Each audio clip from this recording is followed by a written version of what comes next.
Shalom, shalom para todos os amados irmãos.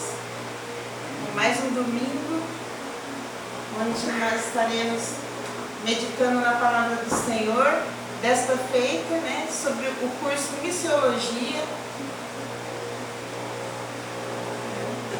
onde faz parte da teologia e tem tudo a ver com a igreja do Senhor e a grande missão do Senhor para as nossas vidas, Eu gostaria de começar lendo, se nós quiserem acompanhar, a passagem do apóstolo Paulo, no livro de Romanos, capítulo 10,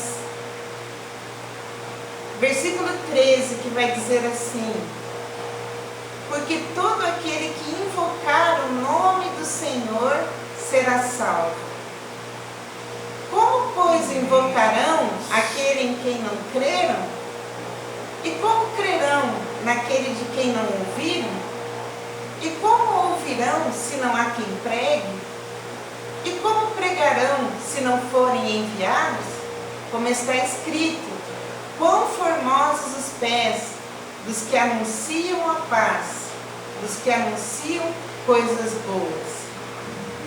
Mas nem todos obedecem ao Evangelho, pois Isaías diz: Senhor, quem creu na nossa pregação? E o versículo 17 vai dizer: de sorte que a fé vem pelo ouvir, e o ouvir pela palavra de Deus. Isso demonstra a nós que sem a divulgação da palavra de Deus, não tem como crer, não tem como a humanidade chegar a crer no Senhor. Porque como que eles crerão se eles nunca ouviram? Como que eles vão invocar em alguém que eles não creram? Não creram porque nunca ouviram, não tiveram a oportunidade de ouvir. Então como crerão? E depois, como ouvirão se não existem os pregadores, aqueles que vão anunciar esse evangelho? Então, o apóstolo Paulo traz essa mensagem e diz: quão formosos são os pés daqueles que anunciam a paz, daqueles que anunciam as coisas boas, ou seja, a boa notícia, que é o evangelho de nosso Senhor Jesus Cristo.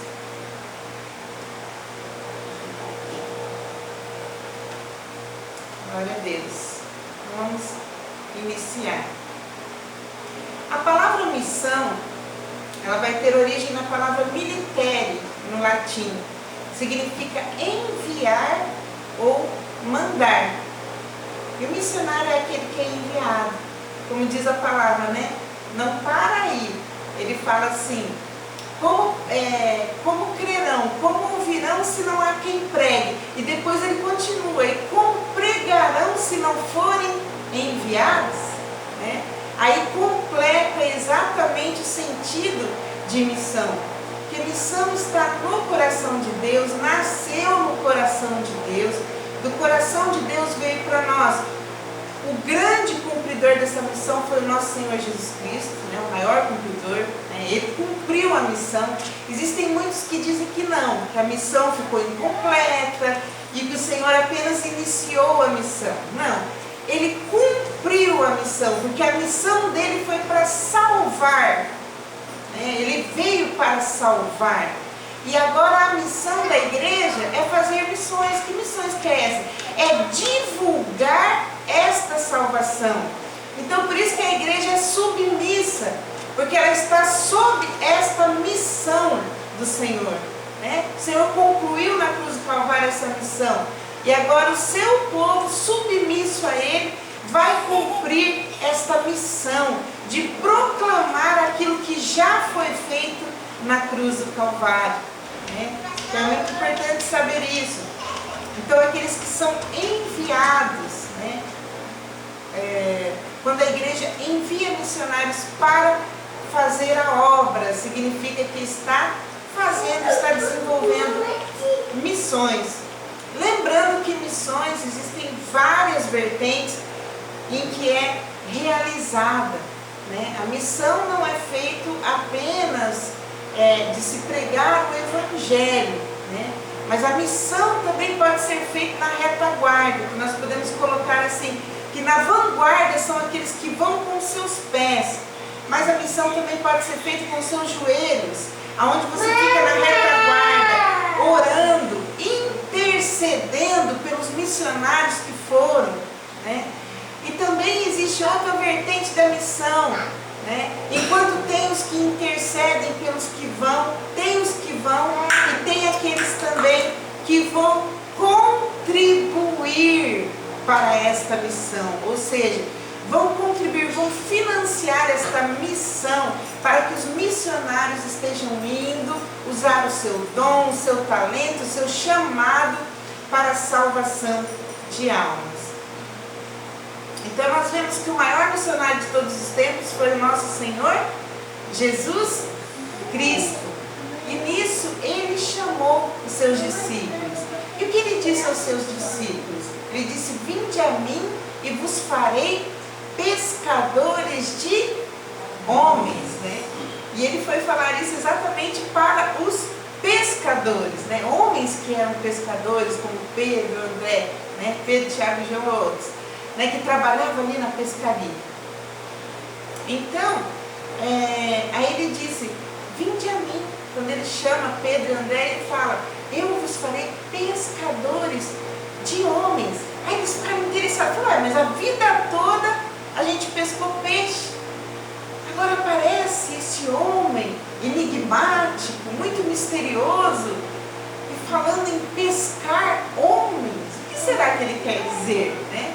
E assim foram, seguiram a Cristo, e então descobriram qual era, né, essa grande obra de ser pescadores de homens. Depois de Cristo nós vamos ter aí o apóstolo Pedro, né, que se tornou um grande missionário. No dia de Pentecostes ele já começou a mostrar o seu dom, o seu talento, né? Ali de quase 5.000 almas se convertendo aos pés do Senhor Jesus. Temos também o apóstolo João, né, que fez um grande trabalho ali nas igrejas da Ásia Menor, né? Então também um grande missionário. Desses grandes missionários nós vemos o diácono Filipe, que logo quando já recebeu o Espírito Santo, ele já ficou todo empolgado, todo animado, e assim ele partiu para Samaria para anunciar o Evangelho ali. E o que acontecia? Os sinais seguiam aos que creem, né? E muitos prodígios e muitas maravilhas aconteciam, né? Aconteciam sinais e maravilhas na vida de Filipe, e sempre com a ajuda do Espírito Santo de Deus. Então nós vemos que sem o Espírito Santo é impossível estar empolgado para a obra de missões. É imprescindível a presença do Espírito Santo de Deus para impulsionar esta obra, né? Nós vemos que Filipe, o que aconteceu? O anjo do Senhor falou com Filipe para ele descer para a estrada, né, de Jerusalém a Gaza, e de repente ele encontra um homem que estava ali visitando, mas ele era totalmente diferente da sua cultura. Encontrou um homem etíope, né, que ele era eunuco da rainha de Candace, não é? E então ele encontra aquele homem, e ali ele começa a falar do Evangelho, do amor do Senhor.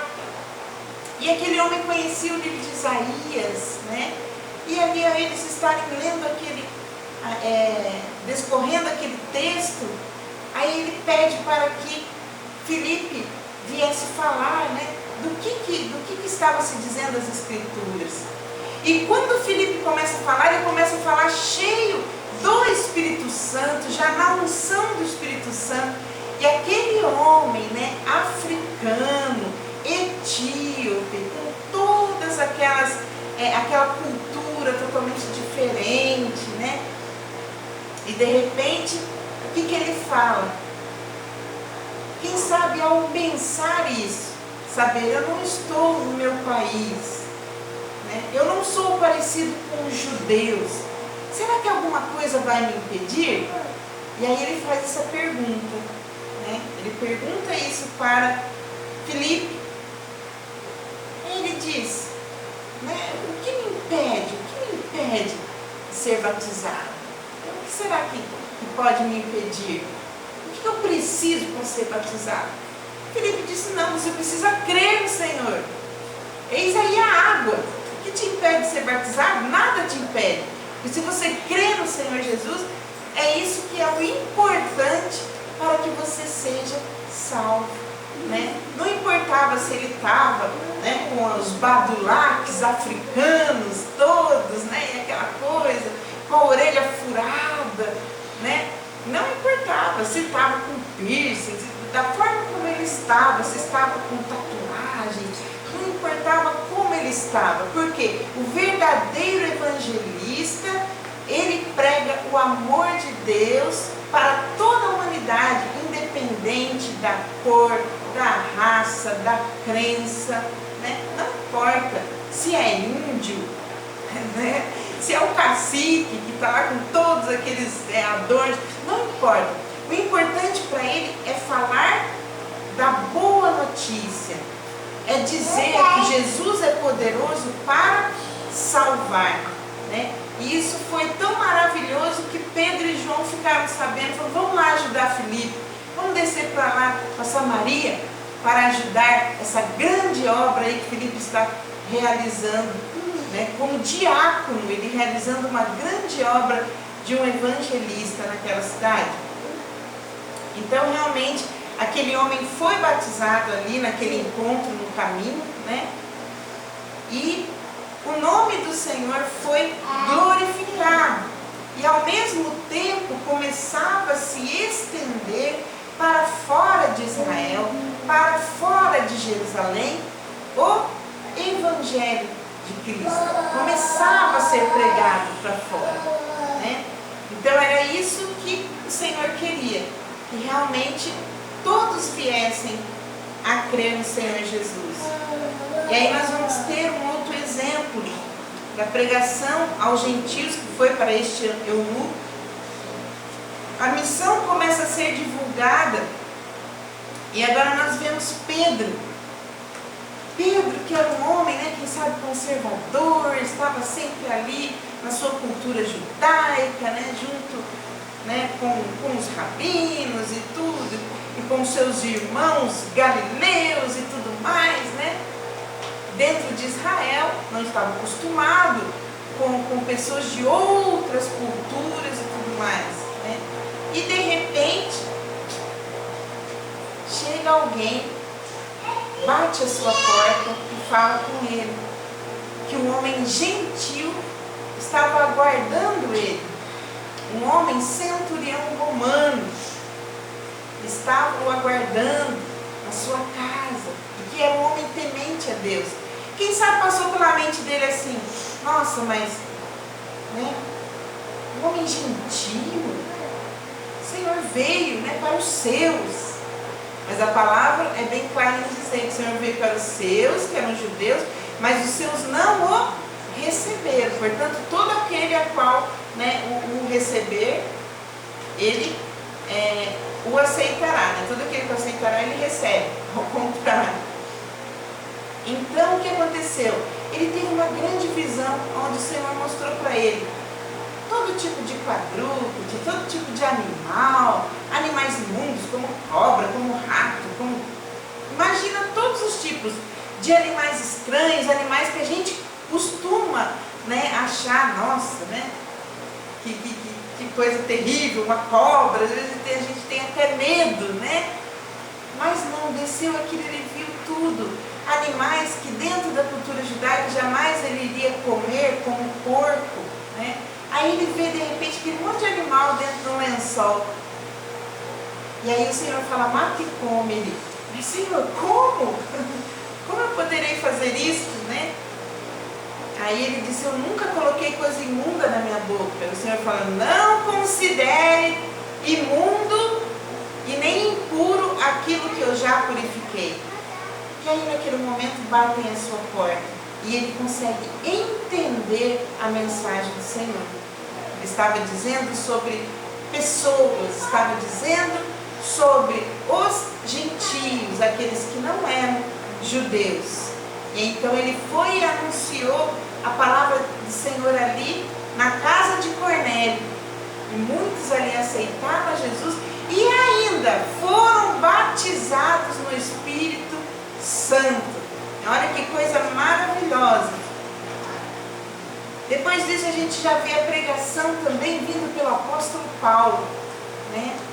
Algo assim maravilhoso. De repente Paulo sentiu da presença do Espírito Santo quando ele estava em Antioquia da Síria, ali junto com os discípulos e tal, e conversando com Barnabé. Aí de repente ele diz: vamos fazer a obra de Deus? Vamos partir para missões transculturais? Vamos partir para outros países? Vamos, né? E então sai junto com Barnabé. E em uma das suas viagens, quando ele começa também ali a falar do Evangelho do Senhor ali para um procônsul, um governador da ilha de Chipre, né, ali na cidade de Pafos, e de repente ele começa a falar de Deus para aquele homem, mas aquele homem tinha um guru, aquele homem tinha um mestre espiritual que chamava Elimas Bar Jesus. E de repente aquele mestre espiritual começa a confrontar a mensagem de Paulo. E Paulo começa a falar, ele: não, é assim, isso acontece, eu também faço por isso, por aquilo, pelo outro. E começou a mostrar que por artes mágicas também se fazia todos aqueles milagres, todas aquelas maravilhas e tudo mais, para fazer com que Sérgio Paulo descresse da palavra do Senhor, que aquele governador não conseguisse crer. Mas de repente o que acontece? Quando Paulo vê que aquele homem insistia, que ele não ia parar, porque ele não queria perder, né, o seu cliente, que era o governador né, daquela ilha, então o que acontece? Paulo olha para ele e fala assim: coração cheio de engano, cheio de malícia, você que quer deturpar, é isso, né? Deturpar, obrigada. Deturpar, né? O Evangelho, a palavra de Deus, os santos caminhos do Senhor. Aí ele disse: por causa disso você vai ficar cego. Por um tempo você ficará cego. E então, aí de certo aquele homem pensou: e agora? Com as minhas artes mágicas, com os meus ilusionismos, né? Como que eu vou fazer para mim, de mim mesmo, fazer, retornar, né, essa visão de mim próprio? Como que eu vou fazer isso? Ele não ficava o tempo todo falando que ele, né, e elogiando e dizendo: não, mas eu faço essas coisas e tal, é assim, assim, assado. Quando ele falou isso, aquele homem caiu em si: e agora? Como há de ser? E ele não conseguiu reverter o processo, né, daquilo que Paulo pediu a Deus que acontecesse naquele momento. E ele ficou cego não para sempre, ele ficou cego por um período de tempo. E necessitava que pessoas o guiassem para lá e para cá. E quando o governador viu isso, ele falou: olha, que coisa! Ele lançou essa cegueira no olho, né, de Elimas, desse guru, né, do meu guru. E ele não conseguiu reverter, não conseguiu fazer nada. Então realmente esse evangelho é poderoso. Então eu quero esse evangelho, porque esse é superior ao que este prega. Porque o nome Bar Jesus significava filho de Jesus. E ele, com este nome, queria fazer, né, os milagres dele, as maravilhas dele, usando este nome para atrair o povo. Mas o poder do nome do Senhor foi exaltado ali. Depois também acontece novamente mais algo maravilhoso. Quando ele está na cidade de Filipos, entra lá agora na segunda viagem de Paulo, não é mais na primeira, né? E agora Paulo está na Macedônia. Só um minutinho, vou tomar um pouquinho de água.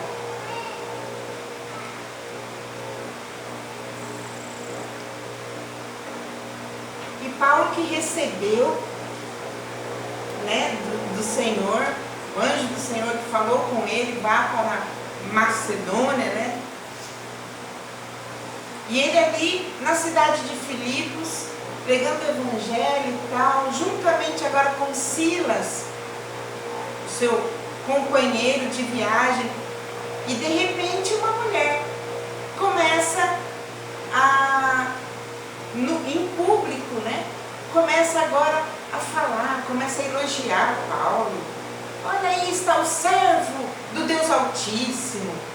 Mas Paulo e Silas não tinham, né, essa intenção de que ficasse se chamando a atenção do povo, porque eles sabiam que naquelas cidades existiam judeus e que os judeus só estavam esperando que tivesse qualquer tipo de tumulto para que eles começassem a perseguir aqueles que anunciavam o evangelho.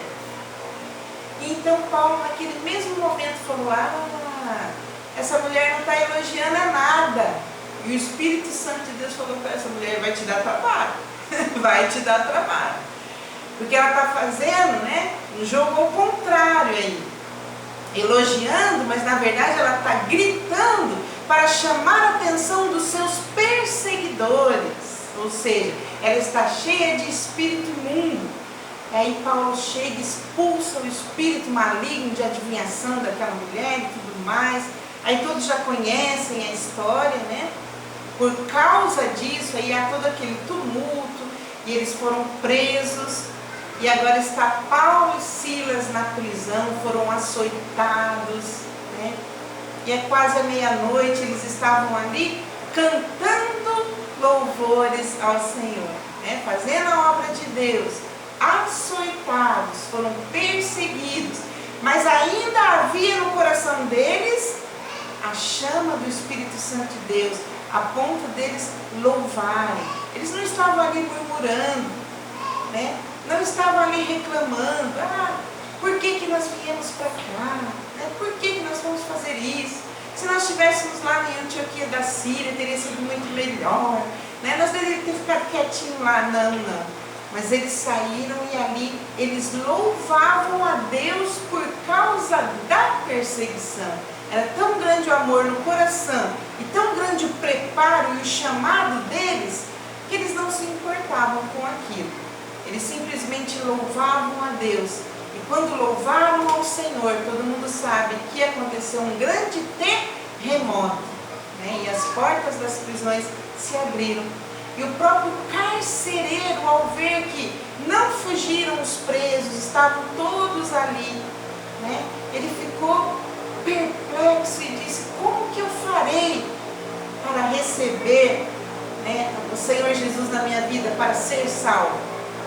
Aí o apóstolo Paulo olha para ele e diz: é simples, crê no Senhor Jesus Cristo e será salvo tu e a tua casa. Né? Então é algo realmente maravilhoso. Aí depois do apóstolo Paulo nós viemos, né, para alguns movimentos de missionários modernos. Aí a gente vai ter a história dos missionários morávios, que fizeram uma grande obra ali na ilha do Caribe. E esses homens, né, que fizeram a obra do Senhor, também cheios do Espírito Santo, eles saíam, né, para ir para esses lugares, que eram lugares que não é como hoje. Hoje o Caribe, né, é um lugar, né, totalmente civilizado, é um lugar totalmente, nossa, não falta nada, totalmente desenvolvido. Mas naquele tempo não era dessa forma, né? E eles iam para esses lugares, começavam a evangelizar os escravos ali. E foram para este lugar mais ou menos 18 dos missionários, né, que foram levantados para esse trabalho nos Estados Unidos. E de repente foram, né, fazer a obra do Senhor naquele lugar. E o que eles faziam? Eles já, ao partirem para essa ilha, né, a ilha do Caribe, para este lugar, eles levavam pouquíssima coisa, pouquíssimo, não levavam praticamente quase nada de roupas, de coisas, de malas, vamos dizer assim. E, pasmem os senhores, como diriam, a mala deles, embaixo do braço, era um caixão. Porque eles sabiam que naquele lugar subdesenvolvido, que ainda não era desenvolvido, não teriam um caixão quando eles viessem a morrer. Eles não poderiam ser enterrados de uma forma digna, serem enterrados como indigentes. Então eles já preparavam a lápide deles, colocavam dentro do caixão e levavam. Esses eram os missionários moráveis, que levavam para este lugar, que vieram fazer a obra do Senhor ali na Ilha do Caribe. Então eles já levavam, já iam com essa ideia de não retornar. Grande era o chamado na vida deles, que eles já sabiam que não retornariam, já levavam o seu próprio caixão, para que quando eles viessem a partir para o Senhor. Então algo realmente tremendo. E era tão grande, essa fé, essa demonstração de fé, que de repente estava ali num navio um grupo de missionários, e de repente John Wesley também estava, um grande precursor do metodismo, ou vamos dizer aí que ele foi realmente o fundador do metodismo, que todos já conhecem, um grande homem de Deus, que entrou para a história, John Wesley, um grande missionário. Então, de repente, aquela época, ele ainda, quem sabe, tinha perguntas na sua mente, ele ainda não estava totalmente certo, sobre o seu chamado, como acontece muitas vezes.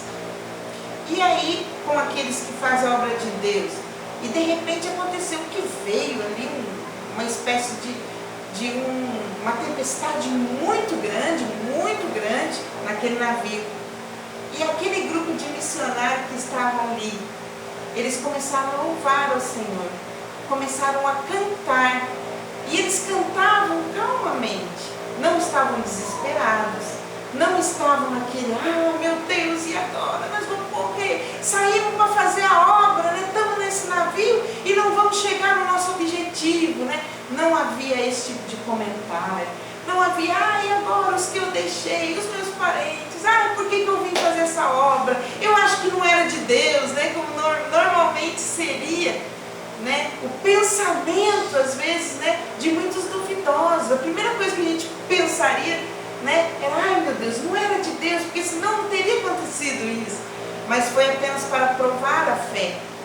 E Deus provando a fé daqueles missionários, eles louvando ao Senhor ali, aquele grupo louvando ao Senhor.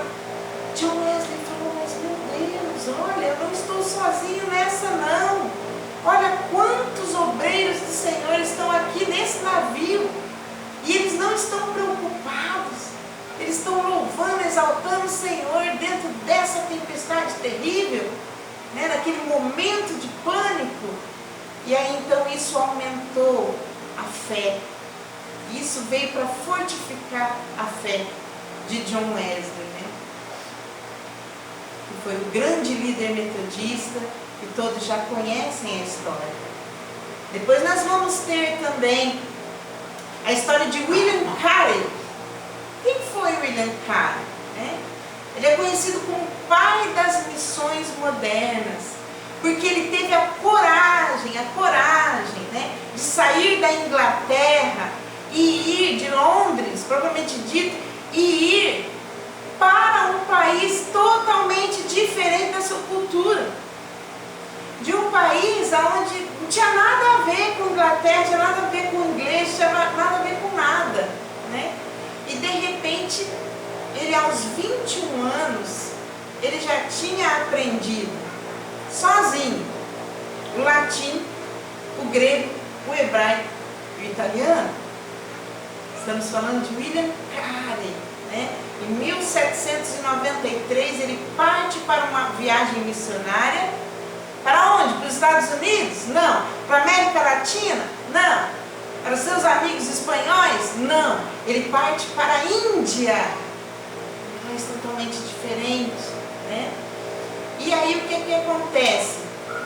Dentro do navio, enquanto ele está indo para este lugar, ele já começa a entrar em contato com o idioma, o bengali, o idioma que era falado na Índia, né? E o que acontece? Quando ele chega na Índia, que ele desembarca, ele já estava falando fluentemente. Com certeza, ajuda de quem?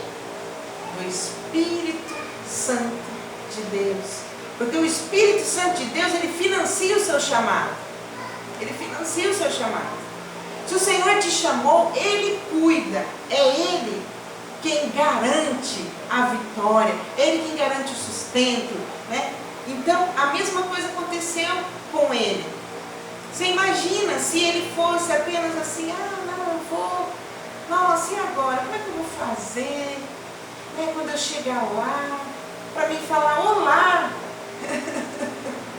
Né? Eu nunca falei esse negócio de bengala, como que vai ser na minha vida? Mas através do impulso do Espírito Santo de Deus, ele aprendeu muito mais rápido do que se ele fosse de uma forma normal, de uma forma natural. E chegou lá já falando com as pessoas começaram a entender, né, o que ele foi fazer ali, que ele era missionário, teve o chamado de Deus e ele fez a obra do Senhor naquele lugar. Então, conhecido até hoje, né? Foi falecer em 1834, né? Fazendo a obra ali na Índia. Então, isso significa que para aquele que tem o chamado de Deus, não tem obstáculo, né? Não tem barreiras. Olha bem, sair dos Estados Unidos, que é de um continente, e ir para outro continente, fazer a obra do Senhor, né? Não sabendo como seria, mas Deus deu a vitória, Deus deu sustento, né? Deus deu tudo aquilo que ele necessitava para que ele viesse ganhar ali milhares de indianos para Cristo. Depois nós vamos ver também um outro missionário inglês que foi impulsionado por Deus, né? Que foi Hudson Taylor. Hudson Taylor também impulsionado pelo Senhor. Agora ele falou, olha, sabe uma coisa? Eu estou cansado de ficar falando o evangelho só aqui para as pessoas que me entendem. Acho que eu vou um pouquinho mais longe. E então o que aconteceu? O Senhor chamou Hudson Taylor para ele fazer uma obra, iniciar uma obra evangelística na China. Nada mais, nada menos do que na China. O idioma falado lá era o mandarim. E aquele homem que falava o inglês, de repente tinha que ir lá estar falando aquele idioma totalmente que a gente vê e, né, vê o chinês falando e tal. Às vezes no japonês a gente até entende o arigatô, né? Se falar arigatô a gente entende, sabe? Porque ele está falando, obrigado, obrigado. No chinês nem isso eu não sei o que é obrigado em chinês, né? E Hudson Taylor aceitou aquele desafio, né? E foi fazer a obra do Senhor. Chegou ali em Xangai, em plena guerra civil, né? Enfrentou muitas dificuldades de cultura, porque começaram a desprezá-lo, porque a sua autoimagem era ocidental, né? A sua roupa, o seu estilo de cabelo e tudo mais, a sua fala, o seu sotaque, vamos dizer assim, né? Todo ocidental. E aí agora o que ele faz? Ele começa a renunciar isso por amor de Cristo. Não, vou começar a ficar mais parecido com o povo chinês. Então o que eu vou fazer? Vou fazer um corte de cabelo de rabo de cavalo, vou começar a usar, né, aquelas roupas chinesas mesmo, para que eu seja mais aceito, né, mais reconhecido aqui para a obra do Senhor. E isso ele fez realmente. Sofreu muito lá, durante 10 anos nada acontecia. né? Olha só que prova terrível que foi na vida de Hudson Taylor. Mas ele desistiu? Não desistiu. E depois disso, o Senhor começou a salvar almas, salvar. Ele não entendia como, porque depois de 10 anos o ministério dele começa a se desenvolver dessa forma, né? E quando ele foi recolhido para o Senhor, ele deixou centenas de pontos missionários, com mais de 800 missionários e mais de 120 mil chineses convertidos para Deus, né? Então, uma obra maravilhosa. Aí depois, quando a gente chega um pouquinho mais próximo aqui, quando a gente vem para os Estados Unidos de novo, aí a gente vai encontrar um missionário que em 1917 ele tinha 21 anos.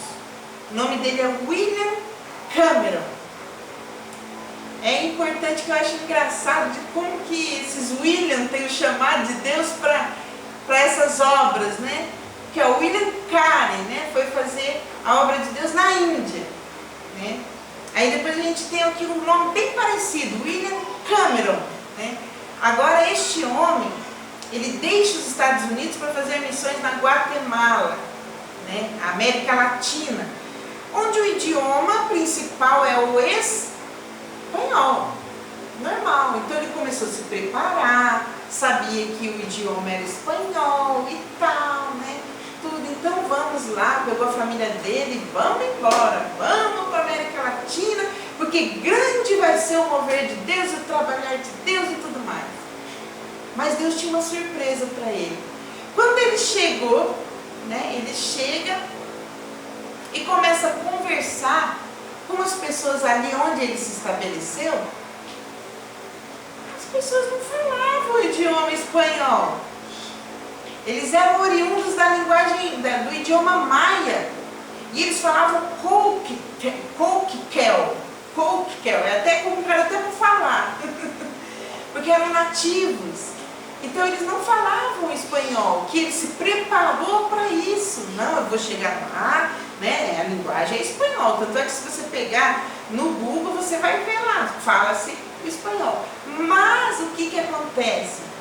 Como tinha a influência da linguagem maia, havia mais 22 idiomas falados, né? Assim, em aldeias, falado em regiões, e que ele não sabia disso. Ele foi preparado para o espanhol.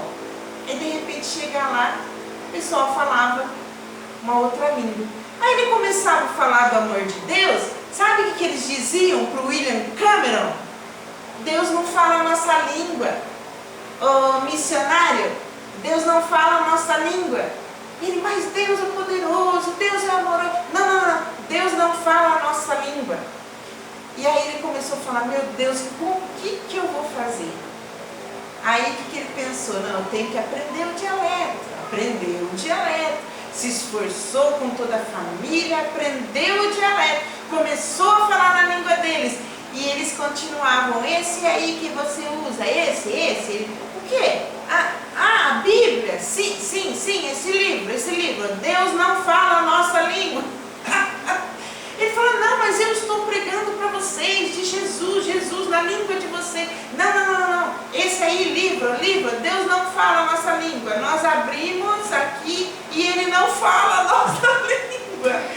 E o que aconteceu? Ele havia levado muitas Bíblias, ele levou centenas de Bíblias para distribuir, ele foi super preparado. Imagina um missionário super preparado para a obra. Ele foi, e ele levou centenas de Bíblias em espanhol, que não adiantou de nada. Ele entregou para eles e eles abriram. Não, Deus não fala a nossa língua, Deus não fala a nossa língua. Grande foi a prova para William Cameron. E aí, o que ele pensou? Pensou em desistir? Sim ou não? Não. Passou muita coisa pela mente dele, menos desistir. Ele disse, Deus me chamou, foi Deus que me enviou, e eu ficarei aqui. Aí ele disse, sabe de uma coisa? Eu vou prestar atenção, vou analisar, e vou criar para esse povo nativo o alfabeto, que seria o alfabeto Kakel, ou Kokel, né, que é complicado de dizer, né? E ele simplesmente, porque aquele povo não tinha, né, ali a escrita e tal desenvolvida e tudo mais, ele começou a prestar atenção na grafia, prestar atenção, né, naquelas pessoas que já tinham um pouco, né, de cultura, conhecimento. Ele começou a ver isso, que era muito pouco e muito fraco, não era desenvolvido. Ele começou a prestar atenção e ele mesmo criou, né, um dialeto, e a partir daquele dialeto ele criou o alfabeto, disso ele criou a própria Bíblia. Ele traduziu a Bíblia do espanhol para esta língua do Guatemala, que seria uma língua nativa, né? E traduziu para eles.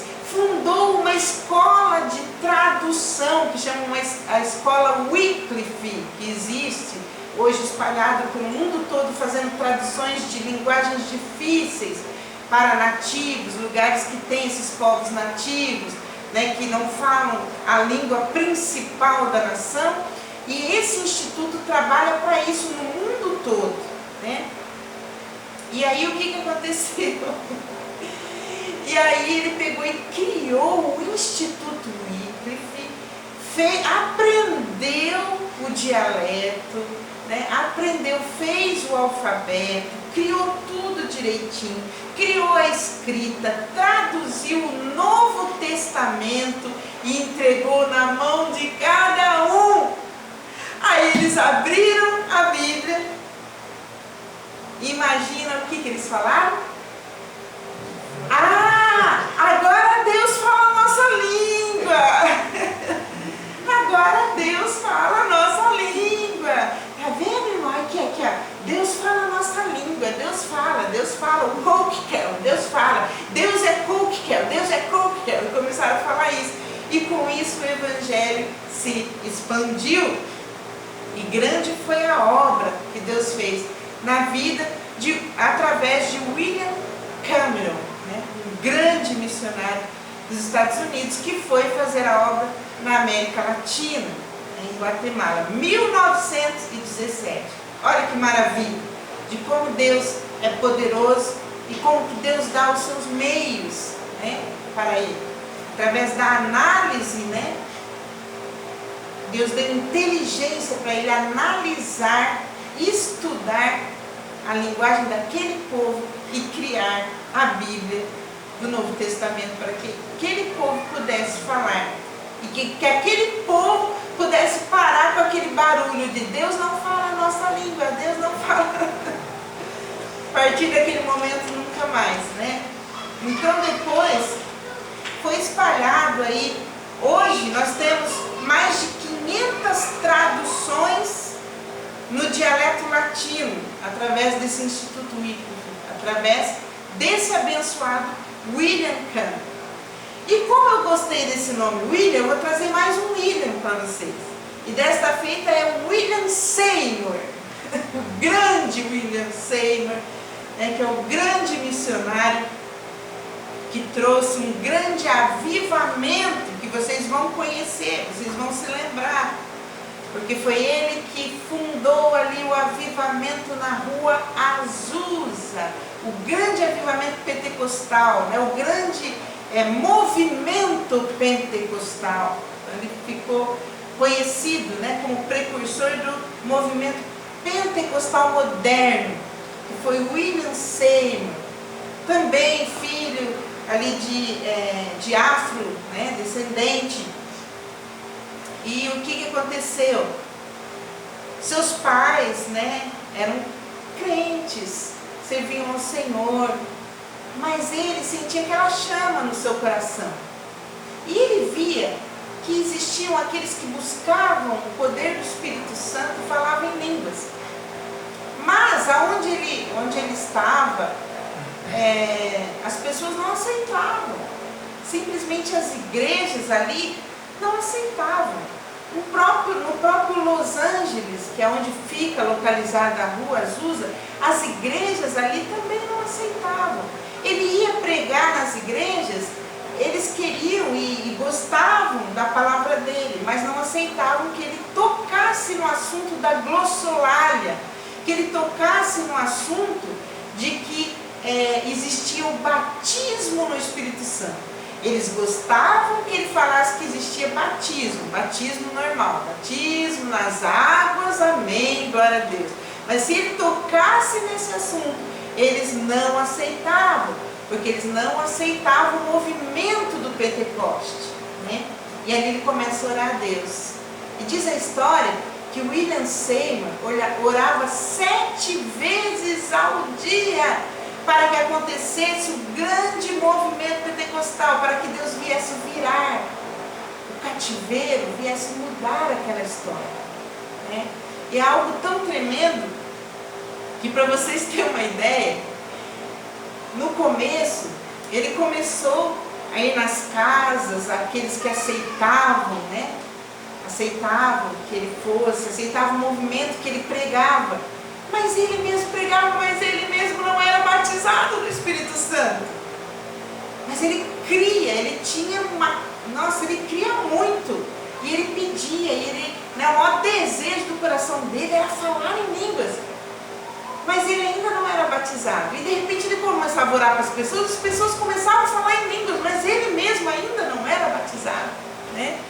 E aí a futura noiva, a futura esposa dele, ele, ao colocar as mãos sobre ela, ela recebe o batismo, começa a falar em língua estranha. Ele falou: meu Deus, realmente Deus está aprovando esse ministério, é uma maravilha. Mas e eu, Senhor? Sabe aquela coisa? E eu, Senhor? Né?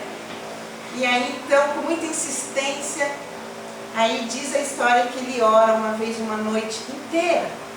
Além de orar 7 horas ao dia, como ele tinha de costume, né? Orar 7 vezes ao dia. Aí de repente ele passa a noite inteira orando, e no finalzinho da noite ele é batizado no Espírito Santo. Aí pronto, aí a obra, né, realmente se completa na vida dele. Aí ele não somente ministrava para os outros, eles eram batizados, como ele também já falava em mistério, e já era aquela bênção, aquela maravilha que nós conhecemos de como se expandiu, né, o trabalho que começou ali num templo antigo da igreja metodista, né, que estava desocupado, e de repente ele passa a morar em cima, né, na parte superior ali, embaixo fazia a obra de Deus. Aí começaram a chegar pessoas e mais pessoas, e nós sabemos que através dessa igreja que foi fundada por William Seymour, que se chamava Missão da Fé Apostólica, né? Mais de 500 milhões de crentes foram influenciados pelo trabalho de William Seymour. Só para a gente ter uma ideia, né, de como era o trabalho maravilhoso desse grande missionário William Seymour, da qual muitas pessoas lembram, né, e falam: o Pentecoste da Rua Azusa, mas com os joelhos de William Seymour, pagando o preço, esse grande missionário, sendo desprezado, porque ele era desprezado, as pessoas não aceitavam falar em Pentecoste, não aceitavam falar em variedades de línguas, né, anunciar o Evangelho dessa forma. Mas aí quebra-se essa barreira, né, através da persistência e da oração desse homem. Depois nós vamos ter grandes outros homens de Deus, como Billy Graham, né, já no nosso tempo, né? Billy Graham foi um homem abençoado por Deus, né? Chegou a viver uma centena, de 1918 a 2018. Imagina, né? 100 anos viveu Billy Graham, um missionário norte-americano.